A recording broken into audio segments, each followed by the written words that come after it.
by someone too. And this is illustrated by Joanne Snook Hen. Are you ready? Let's go.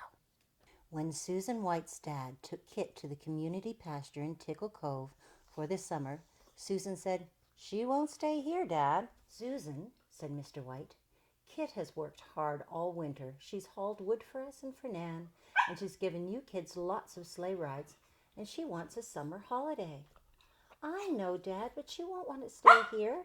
She'll want to stay with us." Mr. White smiled. "And what makes you think that, Missy?"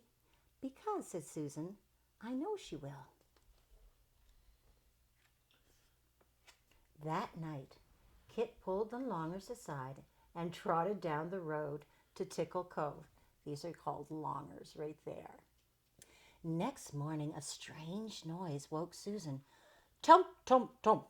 She looked out the window, and there was Kit, banging on the stable door with her hoof. Susan went out and put her in the stable. At breakfast, there was another noise.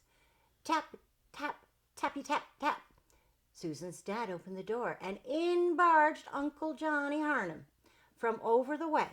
He was fit to be tied. "Bill White," he said, "that pony of yours got into my garden last night and ate my turnip tops." "John, calm down," said Susan's dad. "Maybe it wasn't the pony. Maybe it was Aunt Martha's sheep." "No, by the Dians," said Uncle Johnny, "it was that pony."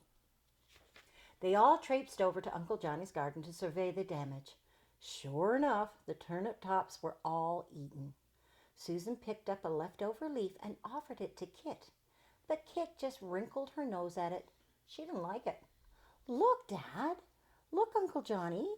called Susan. "Come see this." But no one listened and no one looked. Susan and her dad took Kit back to the pasture. This time her dad tied the Longers tighter. "Kit didn't eat the turnip tops, Dad," said Susan. "Maybe not, maybe so," said her dad. That night, Kit untied the knot, pulled the Longers aside, and trotted down the road to Tickle Cove. Next morning, a strange noise woke Susan. Something was at her window. Tump, tump, tumpty tump. She looked out, and there was Kit, bumping the window ledge with her chin. Susan went out and put her in the small field next to the house. At breakfast, there was another noise. Knock, knock, knock, a knock, knock. Susan's mom opened the door, and in barged Aunt Sally Thibault from across the lane, and she was mad as a hornet.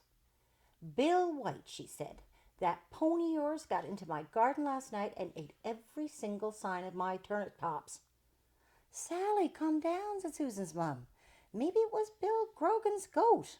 "No, by the Dians," said Aunt Sally. "It was that pony." They all traipsed over to Aunt Sally's garden to survey the damage. Sure enough, the turnip tops were all eaten.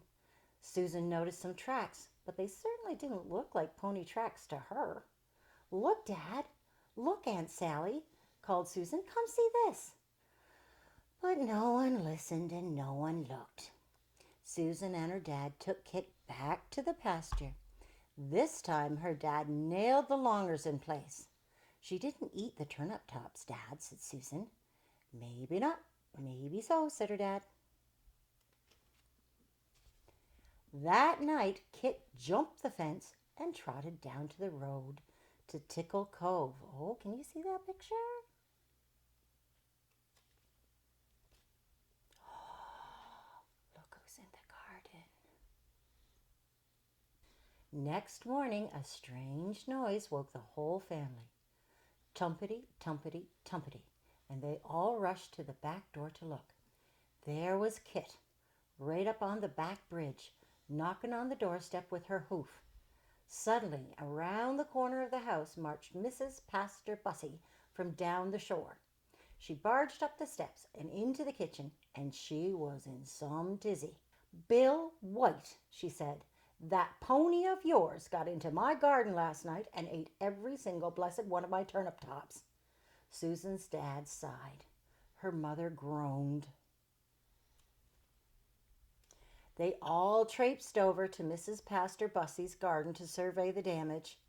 Sure enough, every single turnip top was eaten. Susan noticed something, and it wasn't something ponies do. Dad, Mom, Mrs. Pastor Bussie, come see this, she called. But no one listened and no one looked. That night, Susan's dad put Kit in the small field next to the house. She didn't eat the turnip tops, Dad, said Susan. And what makes you think that, Missy? Asked her dad. Because, said Susan, something else did. Maybe not, maybe so, said her dad. Look. Later that night, the moose trotted down the road to Tickle Cove and right into someone's garden. Next morning, no strange noise woke Susan, but she got up early anyway and went out to check on Kit. What a sight met her eyes. I knew it, said Susan. Then she started to laugh. She laughed so hard that this time everyone listened and everyone looked. Her dad and Mom, Uncle Johnny and Aunt Sally, the Reverend Mr. and Mrs. Pastor Bussie, and all the people in Tickle Cove came out on their bridges. When they saw the moose eating Bill White's turnip tops, they all started to laugh. See, that's called a bridge, right there. They laughed so hard the moose decided to leave. He tried to find his way out but got confused by a clothesline, and the last they saw him, he was trotting out the road with a pair of Aunt Sally Tebow's drawers flapping on his antlers. So that was our turnip-top pony all along, said Mr. White. Just a lonely moose who followed a lonely Kit, said Susan. You're right, said her dad. I think we should keep Kit here with us for the rest of the summer. I think so too, Dad, said Susan, and they did.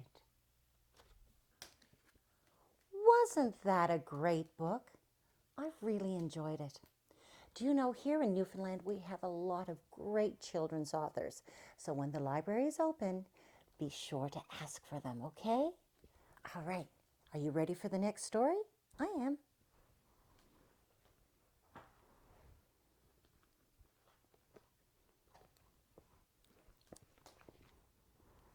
Okay.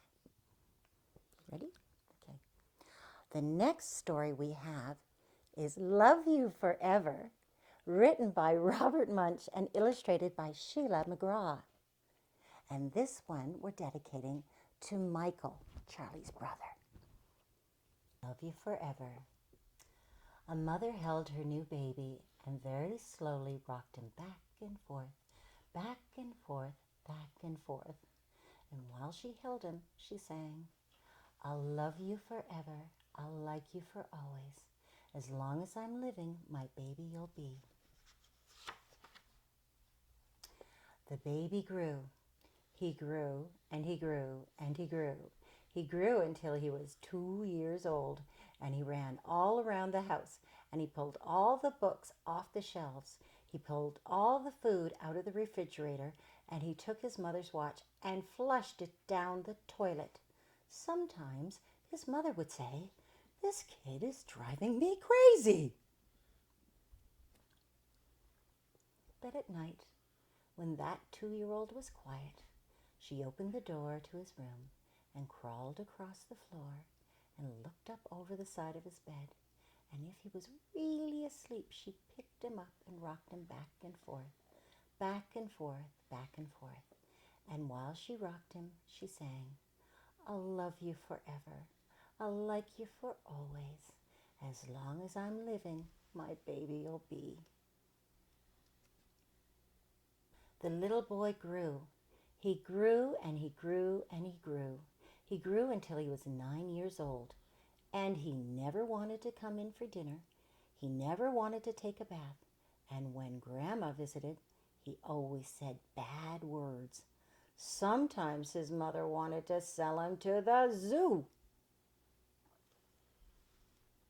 But at night, when he was asleep, The mother quietly opened the door to his room, crawled across the floor, and looked up over the side of the bed. And if he was really asleep, she picked up that 9-year-old boy and rocked him back and forth, back and forth, back and forth. And while she rocked him, she sang, "I'll love you forever. I'll like you for always. As long as I'm living, my baby you'll be." The boy grew. He grew, he grew, and he grew. He grew until he was a teenager. He had strange friends, and he wore strange clothes, and he listened to strange music. Sometimes the mother felt like she was in a zoo. But at nighttime, when that teenager was asleep, the mother opened the door to his room and crawled across the floor and looked up over the side of the bed.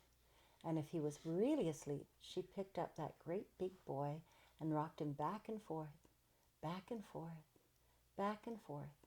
And while she rocked him, she sang, "I'll love you forever. I'll like you for always. As long as I'm living, my baby you'll be." That teenager grew. He grew and he grew and he grew. He grew until he was a grown-up man. He left home and got a house across town. But sometimes on dark nights, the mother got into her car and drove across town.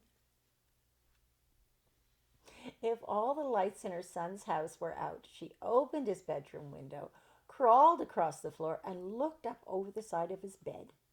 If that great big man was really asleep, she picked him up and rocked him back and forth, back and forth, back and forth. And while she rocked him, she sang, "I'll love you forever. I'll like you for always. As long as I'm living, my baby you'll be." Well, that mother, she got older.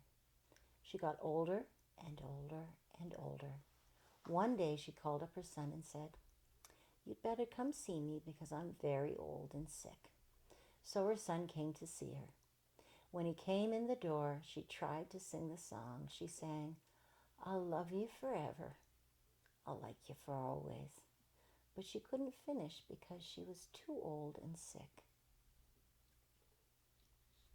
The son went to his mother. He picked her up and rocked her back and forth, back and forth, back and forth. And he sang this song, "I'll love you forever. I'll like you for always. As long as I'm living, my mommy you'll be." When the son came home that night, he stood for a long time at the top of the stairs. Then he went into the room where his very new baby daughter was sleeping. He picked her up in his arms and very slowly rocked her back and forth, back and forth, back and forth. And while he rocked her, he sang, "I'll love you forever. I'll like you for always. As long as I'm living, my baby you'll be."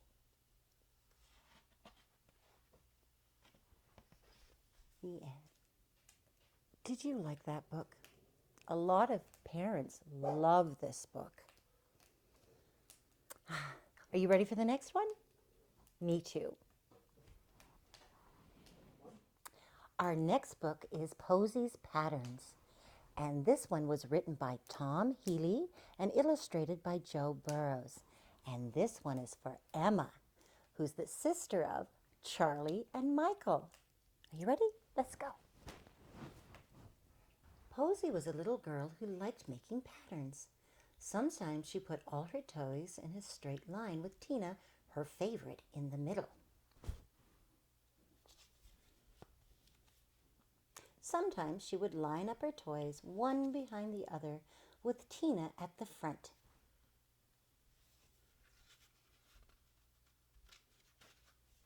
When Posie built a tower, Tina went on top. Posie was always very neat and tidy, but she did have one problem, and the problem's name was Gus.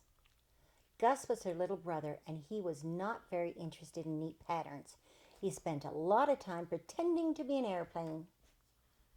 Sometimes he might bump into a line of toys or knock down a tower. Then Posie called him Little Pest. What on earth was the point of little brothers? Posie's mother usually brought Gus along when she took Posie to the nursery school. One morning, Posie walked all the way there without treading on a single crack in the pavement. She just walked on the squares. At the nursery, there was a draft board. Posie did not know how to play the game, but she liked to walk her fingers across the squares as if they were paving stones. She took care not to tread on any lines. The teacher, Carol, helped Posie do some painting with poster paints. First, they took half an onion and dipped it in paint. It made a pattern of circles. Then they took half an apple and dipped it in paint. Posie was surprised. It made the shape of a star. Then they carved shapes in half potatoes and too. They made the shapes of a cross and a diamond and a triangle and a heart. When her mother came to collect Posie, Gus found the place where the paint pots were stacked. He tipped one of the pots onto the floor. Look at him. Oh. Gus dipped his finger in the pool of paint and tried to draw a straight line on the wall, but it came out kind of wiggly. Just give me a moment here. Oh, there we go. Then he did a zigzag. Gus got covered with paint. He made handprints on the wall and footprints on the floor. Gus, shrieked his mother. Gus, shouted Posie, you little pest. You'll need a good bath when you get home, said his mother, doing her best to wipe off the paint. On the way home, they stopped at a supermarket. There was a neat stack of soup tins piled up like a pyramid.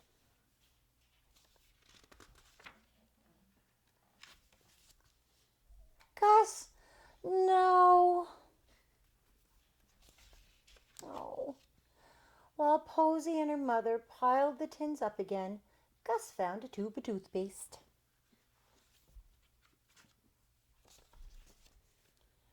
It was wonderful toothpaste with stripes in it. Gus, no! Posie and her mother were glad to get out of the shop without any more disasters.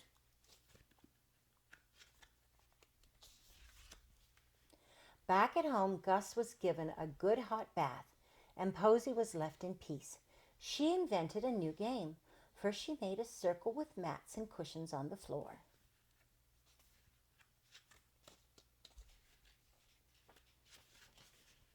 Then she jumped from one to another as if they were stepping stones. It was a brilliant game, but there was one problem, and the problem's name was Gus. He kicked up her cushions, and Posie called him Little Pest. Gus threw a cushion at her. Posie threw one back. They had a great fight, and by the end of it, Posie's pattern was completely ruined. Their mother came in and made them tidy the room up. Then Gus lay on the floor and watched television while Posie did a jigsaw. The picture had a ballerina just like Tina in it. Posie filled in the pieces until there was just one left to do. It was a piece with a ballerina star on it, but where was it? It was not on the table. It was not in the jigsaw box. Posie looked all around but couldn't see it anywhere. It had fallen off the table and under the sofa. Only one pair of eyes was low enough to see it. There it is, cried Gus, and he wriggled his arm to reach it. Then, very proudly, he handed it over. Perhaps, thought Posie, There was some point in little brothers after all. Even little brothers like Gus. The end. Wasn't that a funny book? I really liked it. Are you ready for the next one? Are you ready, Marla? Okay, let's get the next story.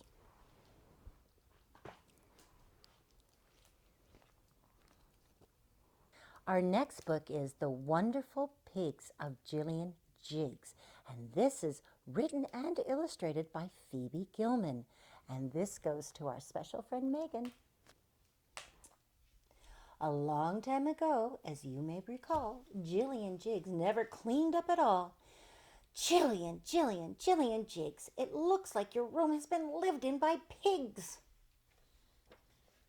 Well, wonder of wonders, without any warning, Gillian cleaned up one Saturday morning. She made her room tidy and neat as a pin. Can this really be Gillian's room that I'm in? Gillian smiled. Then she looked all around. Now where is that jar full of buttons I found? Look at these buttons, said Gillian Jigs. Don't they look just like the noses of pigs? We'll make little pigs and then set up a store. I'm sure we'll sell at least 50 or more. We'll make lots of money. We'll be billionaires. Then Mother can rest and forget all her cares. Once Gillian started, she zipped right along, turning out piggies while singing this song. Gillian, Gillian, Gillian Jigs, maker of wonderful, marvelous pigs. The first little pig had a sweet smiling face. The second one she dressed up in an old-fashioned lace. And then she decided to give them both names. She called one Clarissa and the other one James. The next little pig had a hat and a cane. His nose was George and his girlfriend was Jane. Miranda had red cheeks and long dark eyelashes. McTavish was old and had drooping mustaches.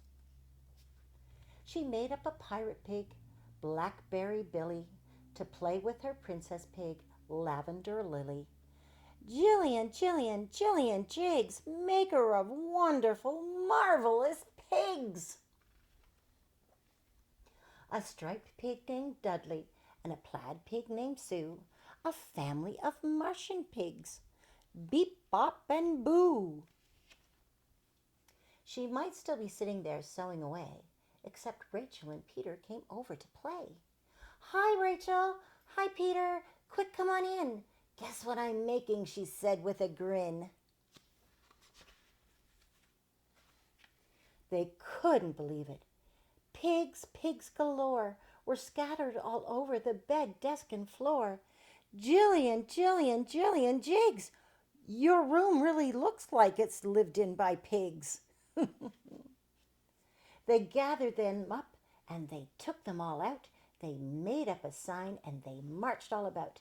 Gillian, Gillian, Gillian Jigs, maker of wonderful, marvelous pigs. 10 cents a pig, not 1 penny more. They're waiting for you at Gillian's store. They came to buy pigs. They came by the dozens, brothers and sisters, best friends and cousins. Was Gillian happy?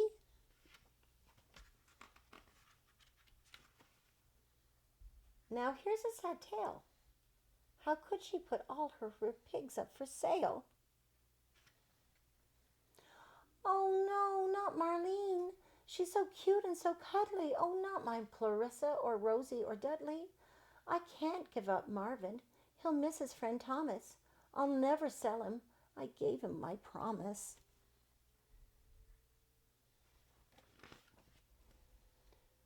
No, no, not McTavish.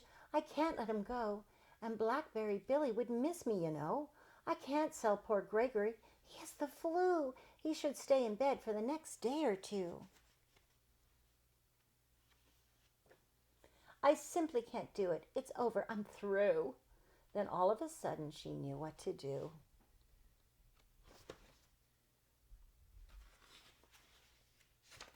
Oops. Here we go. Step right up, friends. Have lots of fun. Sow your own pigs. Learn how it's done. We'll make hundreds and millions and zillions of pigs," said wonderful, marvelous Gillian Jigs. And look at the back. There's instructions, so you can learn how to make your own little piggy. Our next story is Hush Little Baby by Sylvia Long. And this one goes to our new little friend, Kieran. Hush, little baby, don't say a word. Mama's going to show you a hummingbird. If that hummingbird should fly, Mama's going to show you the evening sky. When the nighttime shadows fall, Mama's going to hear the crickets call. While their songs drift from afar, Mama's going to search for a shooting star. When that star has dropped from view, Mama's going to read a book with you. When that story has been read, Mama's going to bring you your warm bedspread. If that quilt begins to wear, Mama's going to find your teddy bear. If that teddy bear won't hug, Mama's going to catch you a lightning bug. If that lightning bug won't glow, Mom's going to play on her old banjo.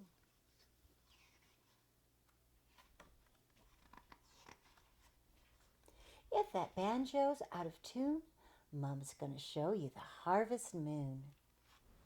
As that moon drifts through the sky, Mom's going to sing you a lullaby. And that's the last story for this series. Thanks for joining us. And we're sending you all our love.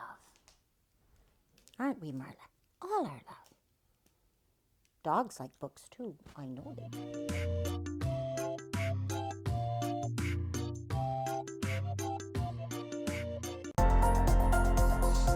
The following program is brought to you by Rogers Anyplace TV. Enjoy exclusive content for free. Visit RogersAnyplaceTV.com. Call the Rogers TV viewer response line, email us, or connect with us on social media.